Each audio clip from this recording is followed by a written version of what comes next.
Bonjour tout le monde, bienvenue dans cette nouvelle visioconférence aujourd'hui en partenariat avec Movadom et Adapsia. Nous allons voir quels moyens de transport utiliser pour garder sa mobilité. Cette visioconférence est financée par la Conférence des financeurs de la prévention de la perte d'autonomie du département des Hauts-de-Seine avec le concours de la CNSA. Merci à tous pour votre présence en direct aujourd'hui. Si vous nous regardez en replay, sachez que vous n'aurez pas accès aux questions bonus qui auront lieu à la fin de la vidéoconférence. Pour cela, il faut vous inscrire sur le lien qui apparaît à l'écran, qui est movadom.eventbrite.com.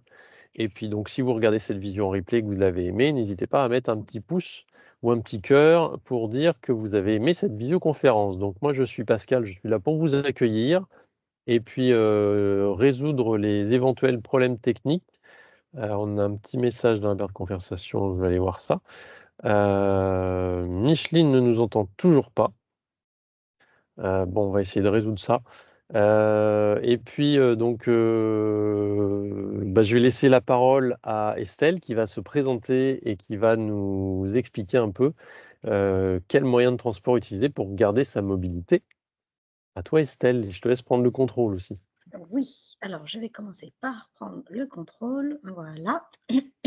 Donc bonjour tout le monde. Eh bien, je suis Estelle, Estelle Guillerme. Je suis conférencière pour Movadom depuis plusieurs années sur des sujets divers et variés, sur le bien vivre, le mieux vieillir. Donc aujourd'hui, on va travailler sur les moyens de transport. Donc alors c'est une présentation qui se veut générale. Hein, donc comme je ne vous connais pas et que je ne vous ai jamais vu, j'ai travaillé sur différents types de moyens de transport.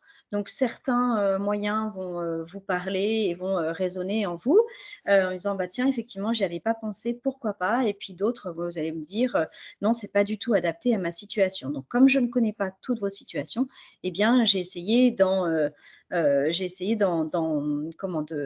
d'élaborer le plus de schémas possible. Et je me suis basée sur mes clients, puisque je fais de l'aide administrative auprès des personnes seniors, des personnes à la retraite. Et voilà, donc ce sont des sujets que j'aborde souvent avec eux. Donc c'est également fort de mes expériences avec mes clients que je vous ai préparé cette conférence. Donc, bien sûr, si vous avez des questions, vous pouvez poser dans le fil de la conversation à côté. Dans ce cas-là, ça voudrait dire que je m'interromps pour lire votre question et y répondre, mais ça ne devrait pas trop poser de problème parce que nous sommes dans un nombre suffisamment restreint pour avoir cette liberté de nous arrêter et de poser des questions. Donc, n'hésitez pas. Alors, donc, mais effectivement, Micheline a un problème. Je laisse Pascal voir avec Micheline comment résoudre, mais on va commencer parce qu'il est déjà 37 et je ne voudrais pas que nous prenions plus de retard.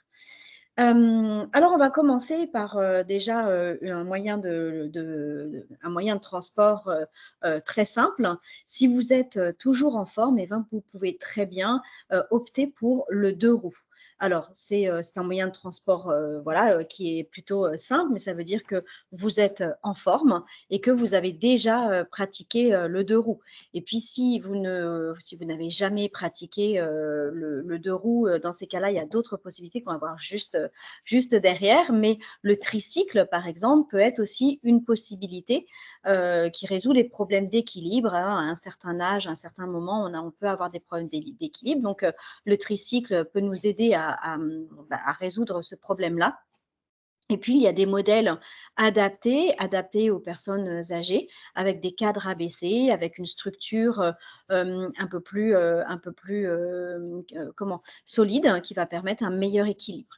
Alors, bien évidemment, je vous conseillerais de passer à l'électrique. Ça apporte un confort non négligeable. Alors, en plus, ça dépend où vous habitez. Hein. Parfois, certains habitent dans une ville assez plate, mais d'autres, là où il peut y avoir des côtes. Donc, voilà, ça, c'est important à prendre en considération. Si vous optez pour le vélo électrique, faites attention à bien charger votre batterie, à ne pas la laisser sur votre vélo quand vous allez faire une course, ou en tous les cas d'avoir une batterie sous clé. Donc le deux roues est intéressant parce que déjà financièrement, ce n'est pas coûteux du tout puisque vous n'avez pas d'essence à mettre. C'est un moyen de faire de l'exercice physique en douceur, sans trop forcer sur les articulations et sans vous essouffler si vous passez à l'électrique. Voilà, donc franchement, c'est une possibilité qu'il faut considérer parce que ça vous permet aussi de garder cette santé, de garder cette forme que vous avez déjà. Donc, si vous avez des problèmes de santé, on va passer à une autre possibilité.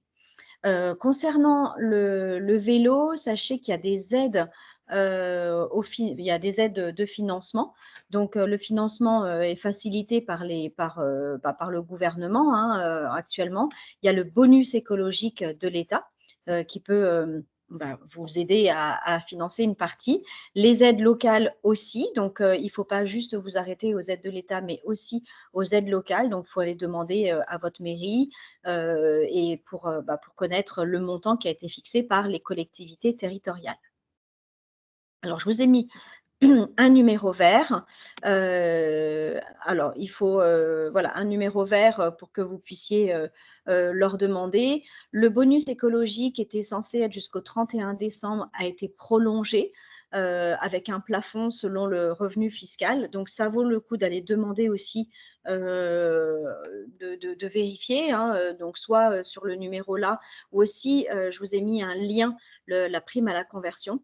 Et le bonus qui était fixé était fixé à 40% du prix d'achat pour un vélo neuf avec assistance électrique.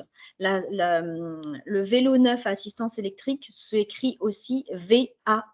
Donc, si vous trouvez sur Internet, quand vous cherchez toutes ces aides financières concernant les vélos, le vélo électrique s'appelle, le VAE pour vélo avec assistance électrique. Donc là, les aides varient en fonction des aides locales, des collectivités. Donc, il faut vraiment penser à aller chercher cette information. En général, c'est conditionné par les ressources. Donc, c'est important. Amenez aussi votre avis d'imposition. Comme ça, vous aurez toutes les informations disponibles au moment où vous le cherchez. Si vous envoyez un ancien véhicule à la casse, par exemple une vieille voiture ou éventuellement une camionnette d'avant 2006 pour les moteurs à essence et avant 2011 pour les diesels, et dans ces cas-là, vous possédez pardon, donc excusez-moi, je recommence. Donc, si vous avez envoyé un véhicule ancien que vous avez depuis plus d'1 an, mais avec les dates que je viens de vous donner, vous pouvez bénéficier d'une prime à la conversion à 40% du prix d'acquisition du vélo à assistance électrique. Alors, dans une limite de 1 500 €, ce qui est déjà pas mal. Et c'est quel que soit, là, à ce niveau-là, c'est quel que soit votre revenu. Donc, ça peut être très intéressant. Pardon, excusez-moi, je suis passée trop vite. Je reviens, voilà, sur cette slide. Alors, qu'est-ce que je voulais vous dire d'autre?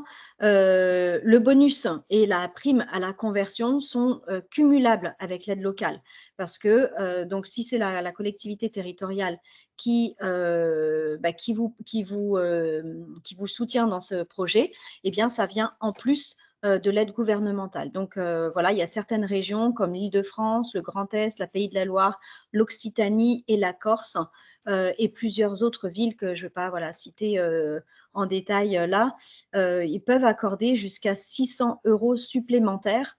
Donc, ça devient vraiment très intéressant. Donc, n'hésitez pas à aller sur prime à la conversion.gouv.fr. Les renseignements sont par téléphone. Il y a aussi les renseignements par téléphone. Pardon. Alors, en France, le permis de conduire n'a pas de date limite. Je ne sais pas si vous avez entendu les infos ce mois-ci ou le mois dernier peut-être, mais il y avait, on parlait du permis. Est-ce qu'il faut refaire des tests? Est-ce qu'il faut passer devant le médecin? Est-ce qu'il y a des conditions? Donc, en tous les cas, en France et pour le moment, un titre de conduite, donc un permis de conduire, c'est pour la vie sans condition. Le nouveau permis a la forme d'une carte de crédit. Donc, je ne sais pas si vous avez un nouveau ou un ancien. En tous les cas, les premiers renouvellements de ces nouveaux interviendront en 2028, mais pour l'instant, vous pouvez tout à fait garder votre ancien permis, le papier rose, le document rose plié en 3. Il n'y a pas d'obligation de le changer pour ce nouveau titre de conduite. Le renouvellement consistera en une simple démarche administrative. Il n'y aura pas grand-chose à faire. Il n'y aura pas, normalement, si on continue comme c'est aujourd'hui, il n'y aura ni examen de conduite, ni contrôle médical à passer. Maintenant, on ne sait pas ce qui va se passer d'ici 2028. Il nous reste 4 ans. On peut encore, les lois peuvent encore changer. Voilà, donc ce renouvellement permettra d'actualiser votre adresse et votre photo si jamais vous avez changé. Ça peut toujours être intéressant. Et puis, faites attention quand même parce que la validité du titre de conduite ne doit pas être confondue avec la validité de votre catégorie de permis. Du coup, si votre titre est valable seulement 5 ans ou 15 ans, votre permis B, lui, en fait, reste valable à vie. Donc, ce sont deux choses différentes. Vérifiez la catégorie du permis et voilà, la catégorie de permis et le nombre d'années, la validité de cette catégorie. Donc, quand on parle de catégorie, c'est les petites motos, les grosses motos, voilà, les camions, ce genre de choses. Alors, pour les conducteurs de plus de 70 ans, il n'est pas obligatoire d'avoir un macaron S pour senior, à l'arrière de votre voiture. Il y a eu des bruits qui ont couru comme quoi c'était obligatoire. Ben non, en fait, ce n'est absolument pas demandé. Vous pouvez le faire, si vous le souhaitez, vous pouvez le faire, mais il n'y a aucune obligation à le faire et il n'est absolument pas envisagé de rendre cette apposition d'un macaron obligatoire à l'arrière des voitures qui seraient conduites par des personnes de plus de 70 ans. Donc, sentez-vous libre de faire ce que vous voulez par rapport à ça. Si vous pensez que ça peut vous apporter un certain confort pour pas que les gens vous stressent derrière, ben, vous pouvez le faire. Ça s'achète soit sur Internet, soit dans les boutiques spécialisées Feu Vert ou Midas ou ce genre d'endroits. Vous pouvez éventuellement le trouver, mais aucune obligation, aucune contrainte par rapport à ça. Alors, donc nous sommes toujours nous sommes toujours à la voiture. Faites attention, j'attire votre attention sur les altérations physiologiques que nous devons prendre en considération à partir du moment où voilà, on prend de l'âge et tout le monde prend de l'âge. Il y a certaines parties du corps qui sont un petit peu altérées, donc ça serait bien. Sans aucune obligation, mais ça serait bien de consulter un médecin pour vérifier votre état de santé. Voilà, on peut avoir des modifications qui apparaissent, comme par exemple la diminution de l'acuité ou du champ visuel. On ne s'en rend pas forcément compte, on n'en est pas toujours conscient, on n'a pas toujours envie aussi de l'accepter. Donc, c'est des choses qu'il faut aller vérifier. Donc, il y a l'altération de la perception de la luminosité qui peut aussi intervenir. Les contrastes, les couleurs ne sont plus exactement pareilles que lorsqu'on a passé son permis de conduire. La diminution de la résistance à l'éblouissement. Je sais que quand je conduis de nuit maintenant, autant les phares les lumières des voitures en face ne me gênaient pas. Aujourd'hui, c'est plus compliqué. Donc, voilà, c'est des choses que vous pouvez aller faire vérifier en allant voir votre médecin. Il y a aussi l'affaiblissement de la qualité de l'audition. L'audition n'est pas seulement importante quand on communique avec les autres, c'est aussi important dans la voiture parce que il y a des bruits qui sont importants à entendre. C'est pour ça qu'on a l'interdiction d'avoir des écouteurs dans les oreilles pendant qu'on conduit. Il faut pouvoir entendre quelqu'un qui klaxonne parce qu'il y a un danger, les crissements de pneus de quelqu'un qui freine brusquement à côté de nous. Tout ça, c'est important. Voilà, la diminution aussi des réflexes, de nos réflexes et des difficultés à se concentrer. Avant, peut-être que vous pouviez conduire pendant 2 heures, 2 heures et demie sans problème. Peut-être qu'aujourd'hui, au bout d'une heure, vous vous sentez fatigué avec un état un peu, on sent une certaine léthargie dans le cerveau. Il faut pouvoir être conscient de ces modifications. Et puis aussi, une certaine gêne à effectuer des mouvements, par exemple se retourner pour vérifier sur son côté gauche arrière si on est dépassé, ou comment tourner sur sa droite, pivoter, faire une torsion sur la droite ou sur la gauche, tourner la tête librement. Ça peut être des mouvements qui vous créent des soucis. Donc, ces situations, bien évidemment, sont très variables d'une personne à l'autre, mais il est conseillé d'aller consulter régulièrement pour vérifier son état de santé en précisant au médecin que vous venez pour faire un petit contrôle par rapport à votre conduite. Voilà, qu'est-ce qu'il estime? Est-ce que vous avez les lunettes adaptées? Est-ce que vous avez les appareils auditifs adaptés? Quand vous allez consulter votre médecin, précisez-lui que vous conduisez. Précisez-lui combien de kilomètres vous faites à chaque fois que vous conduisez. Est-ce que vous allez juste faire les courses pour aller chez Carrefour, ou est-ce que vous partez avec votre voiture en vacances sur votre lieu de vacances? Et dans ces cas-là, combien d'heures de voiture vous avez à faire? C'est très important de prendre ça en considération, et votre médecin qui va vous voir pour, je ne sais pas, une petite grippe, ne va pas vous penser à vous poser ces questions-là. D'autant que le médecin a 15 minutes devant lui, donc autant dire que les questions, elles vont être centrées sur votre état précis, la raison précise pour laquelle vous venez le voir. Alors, j'attire aussi votre attention sur les médicaments. Médicaments et conduite ne sont pas toujours de très bons amis. Donc, je pense que ça, il faut que vous regardiez aussi sur vos boîtes. Alors, certaines personnes mettent leurs médicaments systématiquement dans les semainiers. Bon, c'est très bien d'un côté organisationnel, mais il faut aussi que vous preniez conscience que certains médicaments ne peuvent pas être pris quand on doit prendre le volant. Alors, quels sont les risques? Vous avez sur votre boîte de médicaments 3 possibilités de pictogrammes. Le pictogramme, c'est le petit dessin que je vous ai mis là sur le côté droit de la diapositive. Donc, il y a niveau 1 en jaune, niveau 2 en orange et niveau 3 en rouge. Donc, bon, vous imaginez bien que le rouge, c'est attention, danger, il ne faut pas conduire parce qu'il y a des risques d'endormissement très importants. Le niveau jaune, c'est le plus bas, donc il faut rester prudent, ne pas conduire sans avoir lu la notice ou sans vous être assuré qu'il n'y avait pas de problème particulier. Et donc, le niveau 2, c'est intermédiaire.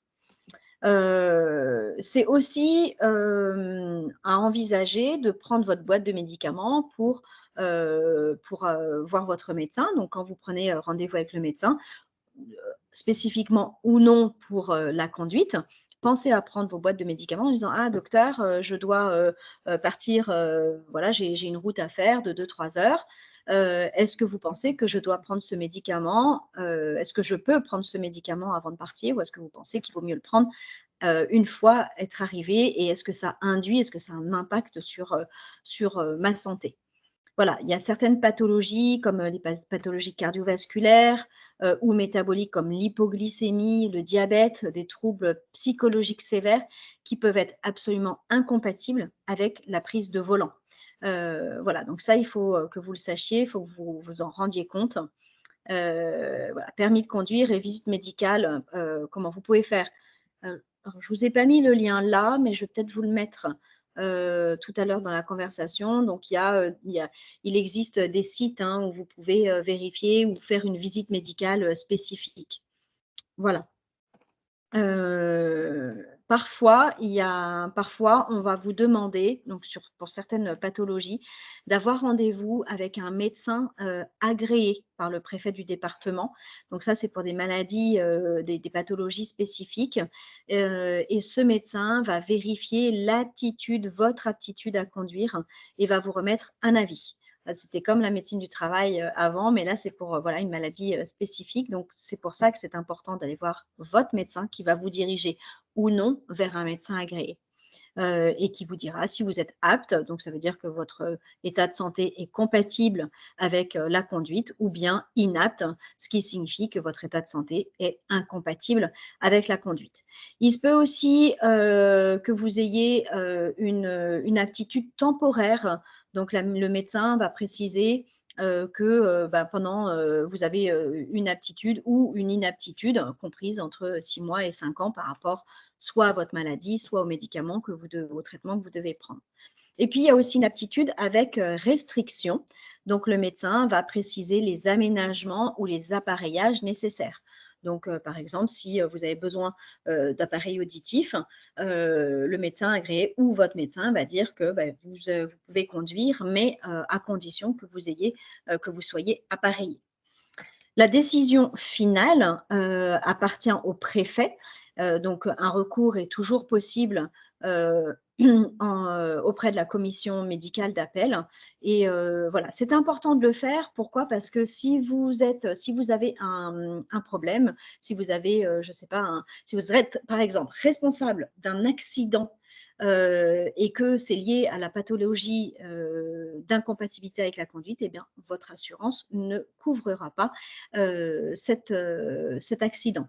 Donc, c'est important. On a l'impression comme ça que c'est une grosse procédure, mais il vous suffit de voir le médecin, lui dire, voilà, j'ai ça comme pathologie, qu'est-ce que vous en pensez? Est-ce que je vais voir un médecin agréé ou pas? Et il vous orientera, il sera de bons conseils pour vous.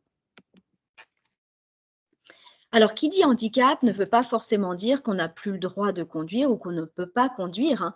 Il y a des personnes en situation de handicap ou concernées par ces pathologies handicapantes qui peuvent très bien débuter ou reprendre une activité de conduite pour préserver leur indépendance. Alors, bien sûr, c'est encadré, hein, tout ça. Il y a un article de loi qui le précise et qui dit que tout conducteur de véhicule doit se tenir constamment en état et en position d'exécuter commodément et sans délai toutes les manœuvres qui lui incombent. Donc ça, c'est important de savoir que vous pouvez conduire à partir du moment où vous avez fait les procédures nécessaires pour conduire malgré une situation d'handicap. Donc, que vous soyez déjà détenteur d'un permis de conduire ou bien candidat à l'examen, un contrôle médical permet de certifier votre aptitude à la conduite. Donc, on parle dans un cas de handicap. Et puis, l'avis favorable du médecin ainsi que l'aménagement du véhicule va permettre ce maintien du permis. Donc, tout dépend de ce qu'il y aura à faire pour aménager soit votre voiture, soit votre situation. Il y a des situations comme des amputations, des ankyloses, des lésions de membres, des lésions neurologiques et déficits moteurs qui sont classés ainsi comme des handicaps pour lequel, si le handicap est stabilisé, eh bien, le permis est délivré à titre permanent avec les aménagements proposés par les médecins agréés dont je vous ai parlé tout à l'heure et qui seront vérifiés ensuite par des experts techniques. Encore une fois, même si ça vous paraît un petit peu procédurier, c'est nécessaire et finalement, c'est votre liberté aussi qui est en jeu à ce niveau-là. S'il n'est pas possible d'aménager le véhicule et que l'incapacité physique constitue un risque fort pour la conduite, dans ce cas-là, le permis ne sera pas délivré et ne sera pas renouvelé. Donc, c'est important de vérifier tout ça. Alors, on a parlé des déficiences ou des modifications de notre acuité visuelle, de notre champ visuel, de notre corps, de la mobilité de notre corps. Sachez que vous pouvez opter pour un stage de remise à niveau pour faire le point sur sa conduite, sur les évolutions du code de la route. Et du coup, vous allez voir un petit peu comment vous vous positionnez, vous, corporellement, par rapport à ces évolutions et par rapport à la conduite. Ils sont proposés dans certaines écoles de conduite de plus en plus pour les personnes seniors. Des ateliers peuvent être organisés par les collectivités locales également, par les préfectures, par des associations et même par les mutuelles ou les assureurs. Donc, vérifiez vos contrats, rapprochez-vous de votre mairie ou de l'association Prévention routière active partout en France. C'est une bonne solution pour, voilà, pour voir où vous en êtes dans votre comportement en voiture. Et puis parfois, vous avez peut-être l'un de vos enfants ou votre conjoint qui vous fait un peu la guéguerre en disant «Ah, tu conduis mal, oh, tu devrais plus conduire, oui, ça, tu devrais tu devrais faire attention». Eh bien, voilà, c'est la possibilité pour vous de faire ce stage de remise à niveau, des petits ateliers et d'arriver devant la famille en disant, bon, écoutez, j'ai fait ce stage, ils m'ont dit que tout allait bien, maintenant je suis à niveau, donc laissez-moi tranquille.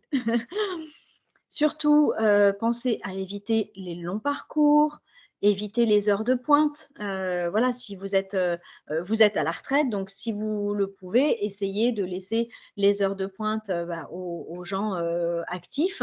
Alors, qui dit retraite ne veut pas dire que vous n'êtes pas actif. Vous êtes particulièrement très actif, parce qu'en général, les personnes à la retraite, les personnes seniors ont un agenda incroyablement chargé, mais c'est mieux d'éviter ces moments tôt le matin. Et vous savez, quand les parents déposent les enfants à l'école, il y a énormément de stress.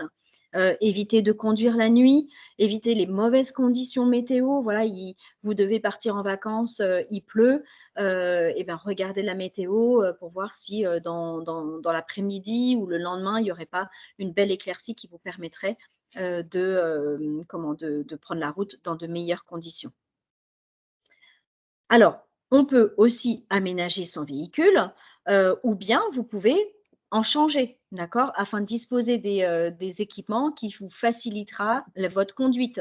Donc, il y a des boîtes de vitesse automatiques. Moi, je le recommande, même si vous n'avez pas appris à utiliser une boîte de vitesse automatique. Vous prenez 2 heures de stage à l'auto-école d'à côté de chez vous pour vous permettre de bien comprendre comment ça marche. C'est tellement facile, c'est un vrai c'est un vrai confort, la boîte de vitesse automatique. Les caméras de recul, c'est fantastique. C'est des aides au stationnement qui permettent d'éviter franchement les cauchemars.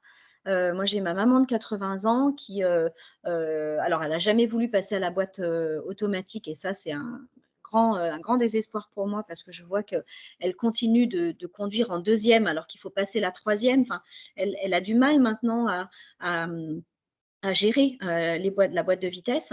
Mais en tous les cas, elle a la caméra de recul, elle a l'aide au stationnement devant et arrière.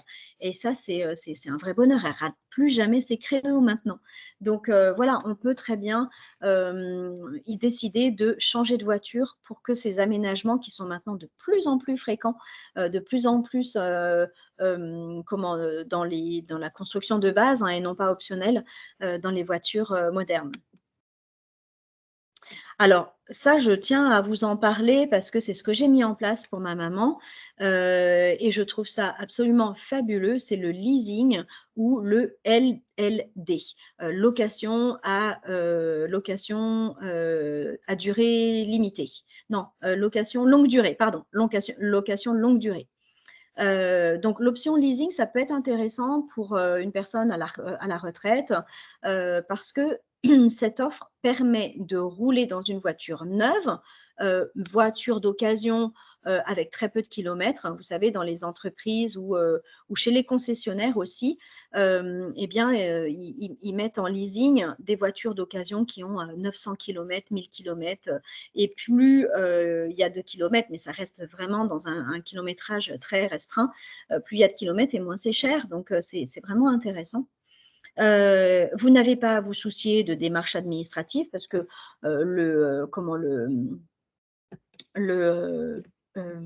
flûte, le nom m'échappe. Là, vous allez, le garagiste ou le concessionnaire, c'est le mot qui me manquait. Le concessionnaire, en fait, va se charger de toutes les démarches administratives, du financement de l'entretien et ensuite de la revente. Donc, vraiment, c'est très simplifié. Vous allez chez un concessionnaire. Alors, moi, je vous recommande de faire 3 concessionnaires différents et de leur demander de vous faire un devis pour un leasing ou un LLD. Vous leur demandez moi, je pense qu'un LLD, c'est pas mal.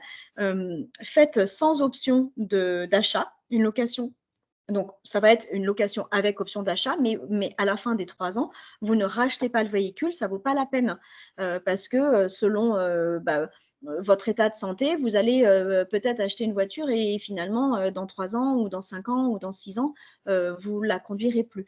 Donc, moi, c'est ce que je conseille à partir d'un certain âge, quand on a 80 ans environ, le leasing, le LLD est une super possibilité pour continuer à conduire sans avoir les inconvénients de l'entretien, de la revente et de toutes les procédures.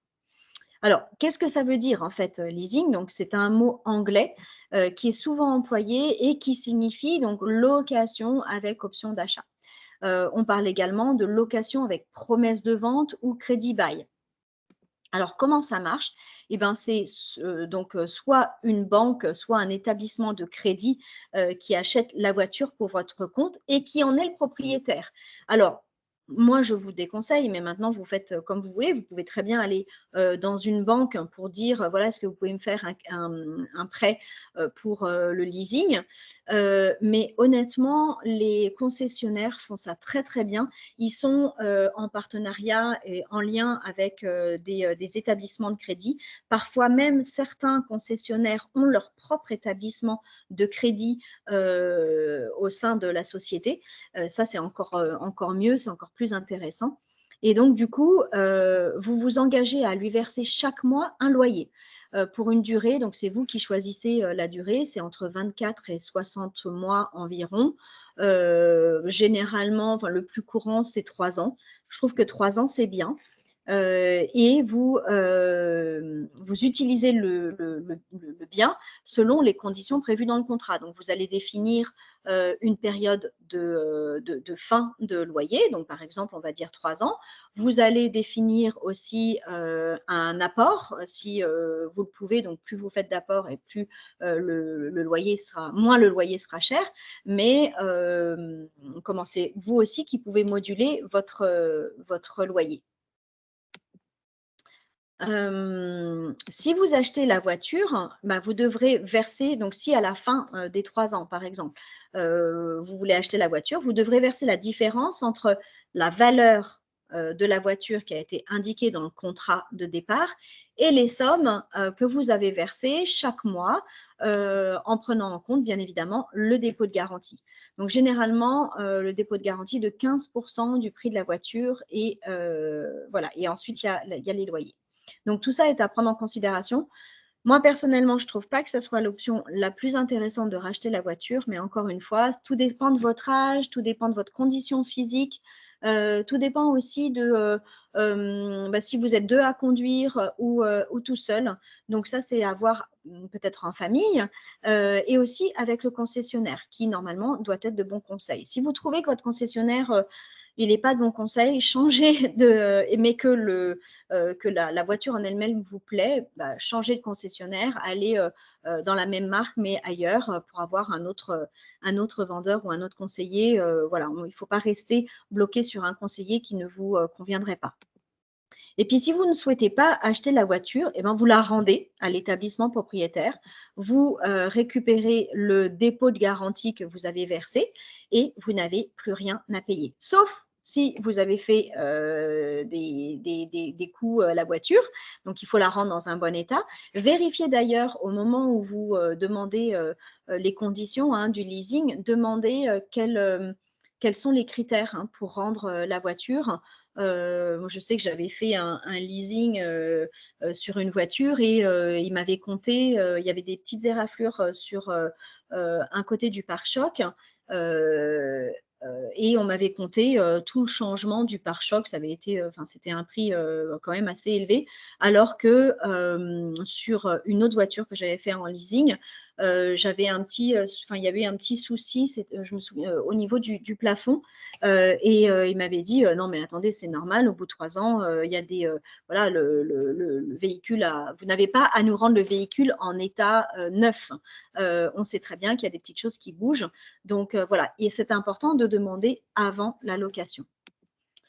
Alors, quel âge pour un leasing? On parle d'âge de fin de contrat. Donc, voilà, vérifier quel âge, l'âge que vous demande le concessionnaire. Mais en général, voilà, 80 ans, il n'y a aucun problème pour faire un leasing.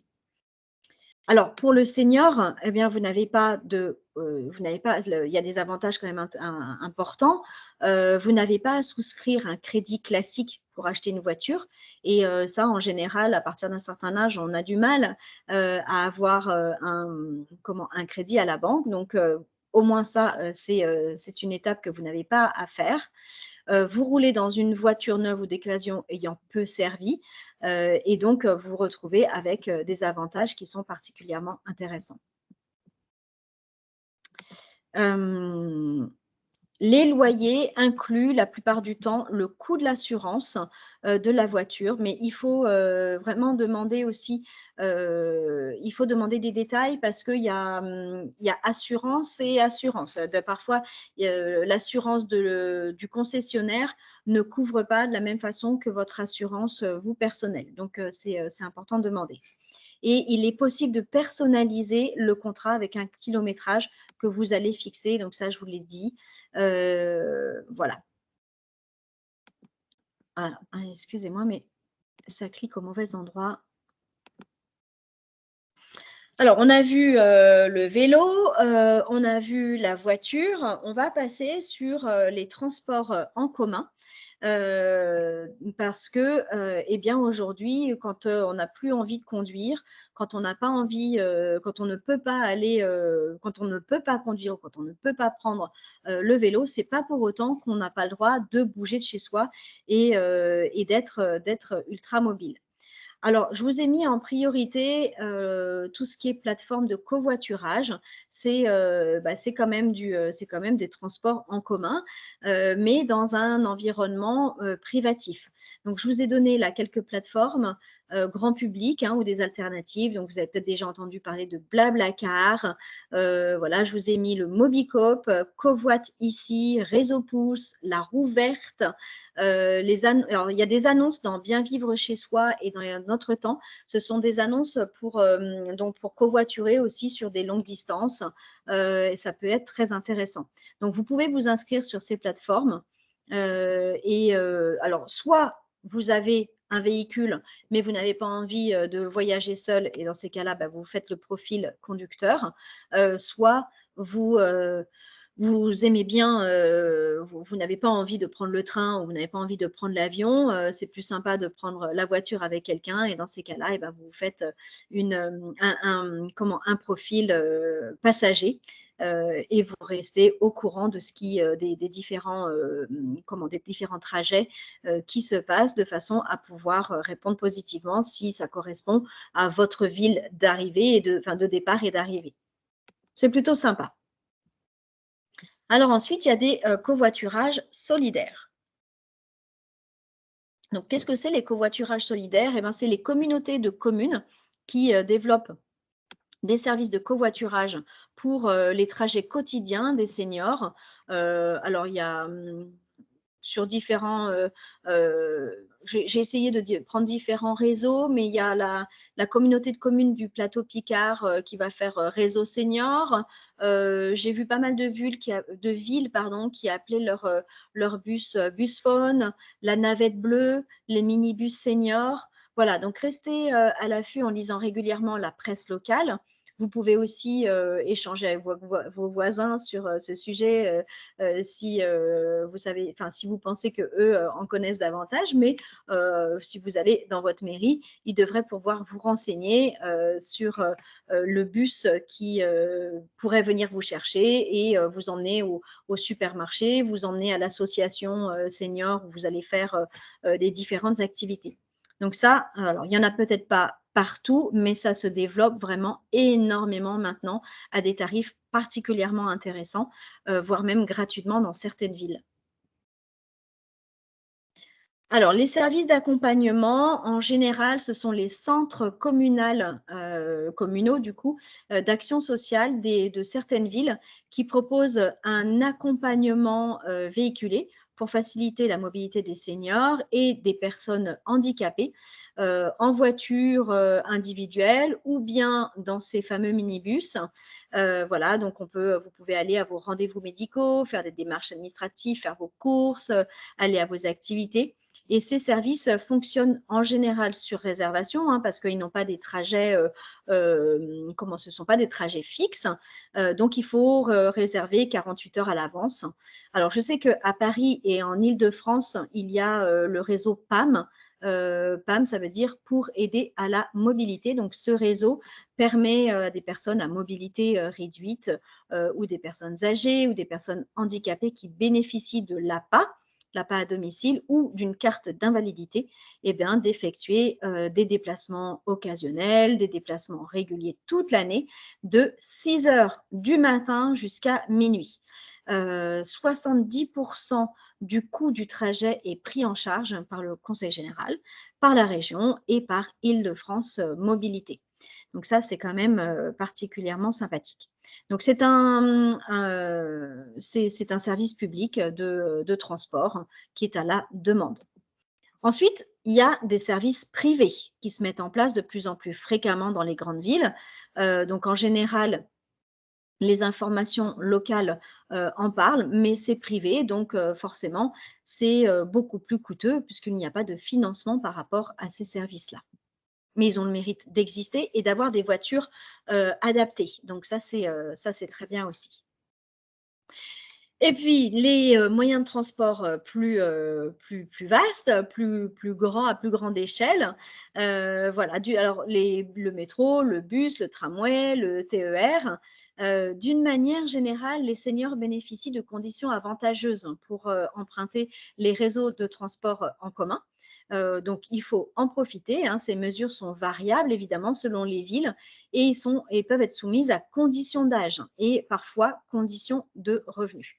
Des réductions complémentaires sont proposées si vous souffrez d'un handicap. Donc, vérifiez auprès du réseau de transport de votre ville. Prenez avec vous votre carte d'handicap si vous en avez un, de façon à bénéficier des meilleurs tarifs possibles. Et puis, le plus gros, ça va être nos moyens de transport, ça va être l'avion. Mais pardon, excusez-moi, on va parler quand même de la SNCF qui propose la carte avantage senior. Elle est délivrée à partir de 60 ans. Elle offre des réductions sur les TGV Inouï, les Intercités, les TER pour vous, mais aussi pour les enfants de 4 à 11 ans. Donc, qui vous accompagnent jusqu'à 3 enfants maximum. Donc, si vous partez avec vos petits-enfants en vacances, vous pouvez leur faire bénéficier aussi de ces tarifs avantageux. Donc, ça, c'est quand même particulièrement intéressant pour partir en vacances en famille avec les petits-enfants.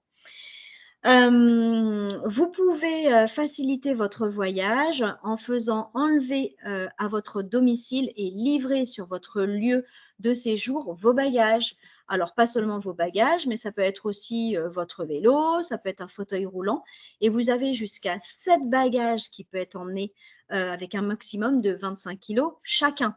D'accord? Donc, c'est quand même particulièrement intéressant. C'est quasiment un déménagement à ce titre. Hein. Voilà, et puis si vous avez des difficultés à vous déplacer, pensez au service Accès Plus. Hein, je ne sais pas si vous le connaissiez. C'est gratuit et il permet de bénéficier d'une assistance supplémentaire pour embarquer et débarquer des trains. La prestation prévoit aussi le portage de votre bagage. Cette fois, c'est un bagage unique de 15 kg maximum. Voilà, sans portage supplémentaire possible, ni en poids, ni en nombre. Parce que forcément, ça devient un petit peu compliqué. Donc là, vous pouvez cumuler avec le service précédent de faire enlever et livrer vos bagages si vous avez plus qu'un bagage de 15 kg. Là, pour ce service, c'est une réservation d'au moins 24 heures avant le voyage. Donc, voilà, ça se met en place dans l'organisation. Mais en général, les personnes savent quand même un petit peu plus à l'avance que 24 heures qu'ils vont voyager. Donc, pensez à réserver ce service Accès Plus au moment de réserver vos billets. Alors, des cartes de réduction similaires sont proposées par des compagnies aériennes. Donc, il faut vous renseigner, ça dépend des compagnies aériennes. Il y a des services d'accompagnement également et d'assistance aux personnes handicapées et à mobilité réduite qui sont proposés dans les aéroports. Donc, il faut en faire la demande. Hein. Ce n'est pas une fois que vous êtes à l'aéroport que vous pouvez avoir cette assistance gratuite. Donc, il faut en faire la demande auprès de la compagnie aérienne, à l'agent ou organisateur de votre voyage, 48 heures avant votre voyage. C'est plus prudent, d'accord? Et même au-delà si vous pouvez. Donc, cette assistance gratuite vous permet, eh bien, en fonction de vos besoins, de vous déplacer dans les différents terminaux, de procéder à votre enregistrement ainsi qu'à celui de vos bagages et de vos équipements de mobilité. Et puis, de vous rendre jusqu'à l'avion, d'embarquer, de vous installer à bord et de quitter l'avion. Voilà, donc c'est vraiment une assistance personnalisée qu'on vous apporte dans ces aéroports. Si vous êtes accompagné, que vous disposez de fauteuils, si vous êtes accompagné, vous disposez de fauteuils en libre service. Je vais prendre un petit verre. Voilà, vous permettant de vous déplacer dans des terminaux tout au long de votre parcours. Ces fauteuils sont donc des fauteuils qui sont disponibles au point de rencontre PHMR pour les personnes à mobilité réduite. Donc maintenant, il y en a dans quasiment tous les aéroports avec plus ou moins de fauteuils, mais c'est important. Ce qui fait que si vous avez du mal à marcher, alors il faut être accompagné parce que si vous n'avez pas fait la demande d'assistance gratuite, là, il faut que quelqu'un pousse le fauteuil, mais sachez que si vous partez avec quelqu'un, vous pouvez tout à fait disposer de ces fauteuils pour faire votre trajet pour véhiculer au sein de l'aéroport. Alors voilà, j'ai quasiment terminé avec ma présentation. En conclusion, eh bien, il faut continuer à bouger, à s'activer, à se mobiliser pour garder la santé. Il y a forcément dans toutes ces possibilités un moyen qui va vous convenir, peut-être un moyen plus qu'un autre, mais ne vous laissez pas affaler sur le canapé en vous disant « Ah, mais non, mais je ne peux pas bouger parce que j'ai mal au dos ou je ne peux pas marcher ». Il y a plein de possibilités et c'est à vous de voir le moyen de transport qui va le plus être adapté à votre situation. Comme on dit, hein, les voyages forgent la jeunesse, même les tout petits voyages au quotidien, ça va vous permettre de vous entretenir et de garder la pêche que vous pouvez soit la garder, soit la générer, donc n'hésitez pas. Donc j'ai fini cette présentation, vous avez encore un petit peu de temps pour remplir le questionnaire de satisfaction et me poser les questions qui vous viendraient à l'esprit. Et Pascal est de retour. Merci Estelle. Moi, je suis arrivé. Merci Estelle. C'était très, très, très intéressant. Tu nous as donné plein d'astuces. J'espère que les gens seront satisfaits. Donc, je vous invite effectivement à remplir le questionnaire de satisfaction. Vous cliquez sur le lien qui est dans la barre, sur la diapositive, ou alors vous allez le recevoir par mail. Sinon, je vais vous le mettre dans quelques instants dans la barre de conversation. Donc, restez bien là. Après, on posera les questions. Et vous pourrez poser des questions à Estelle. J'ouvrirai vos micros à la fin de l'enregistrement. Donc, ça, c'est le petit bonus. Il y a une question de Micheline qui dit on le fera service accepte. Ça après peut-être. Bien sûr, bien sûr. Ouais, après, ouais. Je vous invite à aussi découvrir notre chaîne YouTube où vous avez tous les replays de nos visioconférences. Donc, vous retrouverez le replay de celle-ci ce soir ou demain. Donc, le lien pour vous inscrire à la prochaine visio, c'est movadom.eventbrite.com. Et puis, sur le site movadom.com, vous pouvez également télécharger gratuitement le livre audio sur le déménagement des seniors et les podcasts coécrits par Isabelle Palassin et Gwendoline Cotrez. Si vous avez la moindre question, vous pouvez nous envoyer un petit mail à contact@movadom.com. Et puis, je remercie encore une fois la Conférence des financeurs de la prévention de la perte d'autonomie du département des Hauts-de-Seine et la CNSA. Merci à tous. Merci beaucoup, Estelle. Et on se retrouve tout de suite pour les questions-réponses.